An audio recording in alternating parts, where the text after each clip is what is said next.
the organic approach is the way to go because we have no issues with MRLs. The organic approach is controlling the pests. We're also going through the organic approach in the feeding our plants. In short, we want to convert our farm into 100% organic.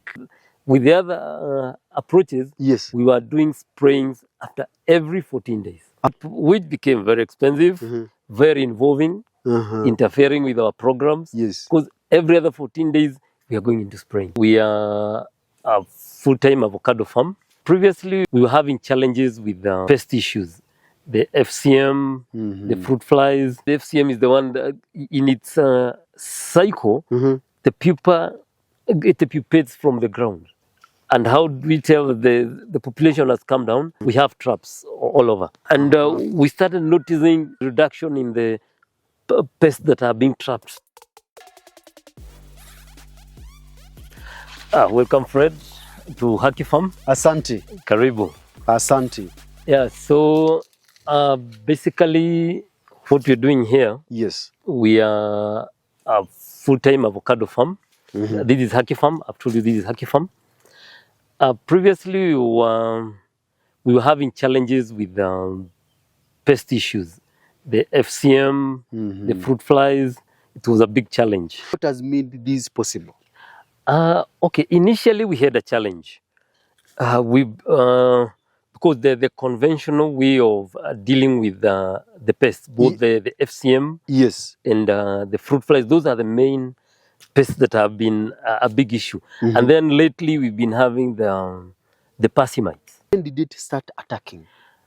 We started noticing the parsimite challenge from late 2023, early 2024 and on into let's talk of the whole of 2024. We've had a big challenge. How old was this crop? Were you still in harvesting or it was still young? It was still young. You've not even started producing? We had not started producing. So it was a big challenge. Yes. We kept trying left, right and center, different products. Different companies kept bringing different solutions. Yes. But the problem kept persisting. So you have product and the problem is persisting? Yes. It was not until the team from Kapi. It's a company dealing with organic pest control products. Okay. So I made. So let me ask you a question. You know where I come from. Okay. We have these stories of organic versus inorganic product. Yes. Organic doesn't work. Now, you've been using inorganic product. Yes. And Kapi is bringing inorganic product, and Kapi is bringing organic approach. Yes. What made you believe that whatever Kapi has brought to you is going to work, and you've already used superior product with other companies? What made you believe that this is going to work, or what's the solution for you? Okay, the biggest reason why we welcomed Kapi as an organic approach. Yes. Because all along we've had challenges with the MRLs or the residue issues with our products. So most of the exporters will always talk of MRLs. Okay. Whenever they came in. Yes, I know about the MRL. Yeah. So yes. when Kapi came in, yes, it was a solution at hand. Because when you talk of organic, it means you don't have issues with MRLs anymore.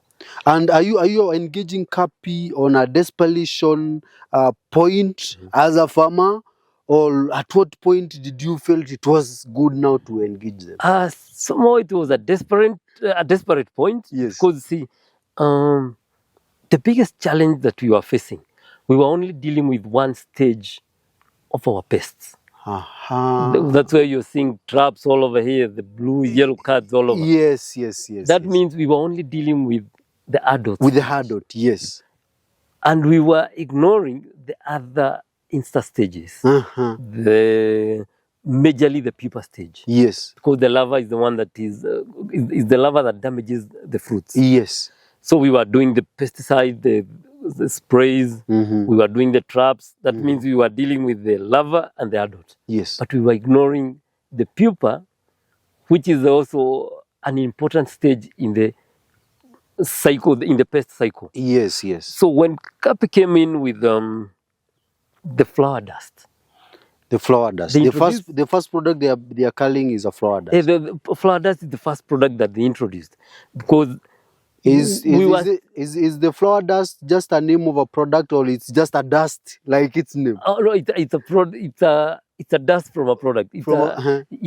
And one thing we liked that made us appreciate the flower dust, yes, is because it's locally manufactured from pyrethrum, which is locally grown. And then we have no issues with it damaging other important insects, okay, like the bees and the likes. So when they brought in the concept of yes, dealing with the pupa stage, it was an interesting thing to note, because all along we've been dealing with the larva and the adults. Okay. Until they brought in that other concept of dealing with the pupa. Okay. And the pupa is the most critical stage, because after pupa we go to the adult. So we keep fighting with the adults and you're not dealing with the other part of the cycle. The flower dust that you are using, is it for multiple pests, or it's for one pest that you wanted to call? Remember, you've told me that passing mites were the big bother from the beginning. Sure. And also FCM is also a bother, challenge. Yes. A big challenge. So the flower dust. What are you solving? Which problem are you solving with the flower dust? The flower dust, we are solving the FCM challenge. The FCM challenge. Because the FCM is the one that in its cycle, the pupa, it pupates from the ground. Yes. But for the mites, the mites we use the flower DS, because you spray as a foliar. Okay. Yeah, so that's why we adopted the two products. You adopted you're saying flower dust, flower dust, and it's flower DS, yes, and the DS. Flower DS and the flower dust. And the flower dust. So the dust was basically meant to deal with the pupa stage of the FCM, or plus any other pest that hides on the ground and under the mulch. Yes. So after we had tried the flower dust, we noticed a significant drop in the FCM population. And how do we tell the population has come down? We have traps all over. And we started noticing the reduction in the pests that are being trapped by the previous approach. We also have the solar traps, which majorly were meant to capture the females, which are left in because the approach we were using previously, the main target was the males. So we also brought in the other traps. We tried to capture the females, but we were still not able to bring down the population, because we are not dealing with the larva stage of the FCM. So until when the flower dust came, and that's when we started noticing a drastic change in or drop in the pests that are being trapped. Okay. Yeah, and that's why basically we adopted the flower dust approach. So comparing your result, because you've seen this crop grow from the starting point up to now, you're in the production, or you're in the business selling the fruit. Comparing productivity and the quality of fruit from when you're using the synthetic product and now you've gone to bioproduct. How is the difference? What can you say that you are going to stick to this, or are you planning to go back to what you used to use before? The organic approach is the way to go, because we have no issues with MRLs. The organic approach is controlling the pests. We're also going through the organic approach in the feeding our plants. So in short, we want to convert our farm into 100% organic production farm.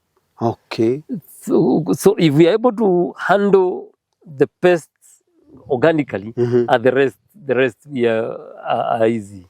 For nutrition, we have all formulations. We have the manure. Yes. We have a product like the BioVitam. You've seen the label down there. Yes, yes. So everything else will just fall in place once you're able to deal with the pest. Okay. Everything else falls in place. And with the confidence I'm seeing with you, I think you already have a solution. Yeah, true.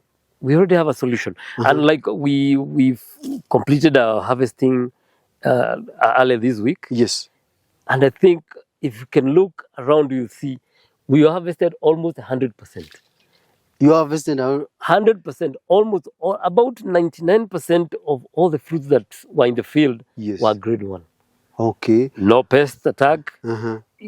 In short, that's the approach. That's the way to go. I'm working with so many farmers, and you are a good example. At some point, I thought it was not even real, because to see such a clean crop in Kenya today is a miracle. Yeah, it is. Yes, yes. But and once, you are testimony. Yeah, it's true. Yes. But once you understand these concepts, it is no longer, it's not supposed to be a challenge. Like now you see we have this young crop that is upcoming here. Yes, yes, yes, yes. We've already done the first dust, and we want to do a second one. We're also doing the DS to ensure that our fruits go all the way. No damage, no nothing. Because if you don't control the damage from these early stages, you still have an issue. And how many times do you do the dusting per the growing cycle? Per the growing cycle? Yes. We repeat the treatment after every 3 months. After every 3 months? 3 months. And compare... Which is economical, because with the other approaches, we were doing sprayings after every 14 days. After every 14 days, you are doing the sprays using multiple products? Which became very expensive, very involving, interfering with our programs. Yes. Because every other 14 days, we are going into spraying. Every other 14 days, we're into spraying. So with this organic approach, I think it has solved us a lot of problems. It has also helped us to bring down the cost of production in the farm. Yeah. And I'm curious, when using this bioproduct, that the spray bioproduct, are you still wearing the gas mask, or you've thrown it away? Okay, it's necessary to have the protectives. Yes. Generally, when you are dealing with any product, it's healthy it's important to, because you see, like, this is dust. This is dust. So it's important to do a mask. For general health, it's good to use like gloves. It's organic, yes, but not. We don't have that fear of poisoning ourselves when you're dealing with the product. But as a part of our program, or as a part of our routine, we always do the PPEs. We protect ourselves when you're handling or using any product. So here's the dust. This is how it looks like. Okay. It's just a dust like any other dust. Yeah, it's easy to handle dust. Show me how you usually apply. Today I'm in learning mode. I think you need to show me. Now, when applying, how do you apply? Do you apply the whole farm, or in the leaves, or where? No. You broadcast it at the base. Okay. You know, at the canopy. Yes. Because the idea here is to disturb the pupa that is in the mulch. Somehow, this dust chokes the pests, and they tend to come up. You know, to come out from the hiding. Yes. So the approach that we were trained by the CAPI team is that once you do the flower dust like today, you come with the DS the following day. The reason, you see, you've already disturbed the pests that were in the hiding in the soil, in the mulch. So if you don't come in immediately, or the immediate following day, these pests might go up your plant. So you do the flower dust like today, and the very following day, you come with the flower DS. So that's the whole concept, so that you're able to contain these pests all around. Once you disturb it from the mulch, yes, don't allow it to go to your to the foliage. and now since this product is very dusty, as its name sounds, Sure. Is it not affected by rains when it rains to an extent that it's no longer effective? No, it remains effective because you see, when it's wet, it tends to, it is pushed. When you raise the dust, it's yes, choking, you can feel it. And that's why it's supposed to disturb. To disturb the pest the way it's disturbing us. Yeah, that's it. So it's supposed to create that uncomfortable environment so that the pests can come out. Then you capture them with the flood, yes.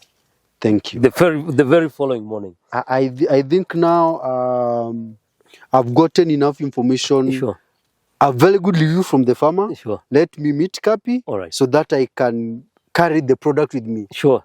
Hata siendi kuongea mambo mingi na wao. Just carrying the product with me. Great. Because this is what my farmer needs. Great. Thank you, bro. Okay, and you can bet you'll get the best result. Asante. Sure.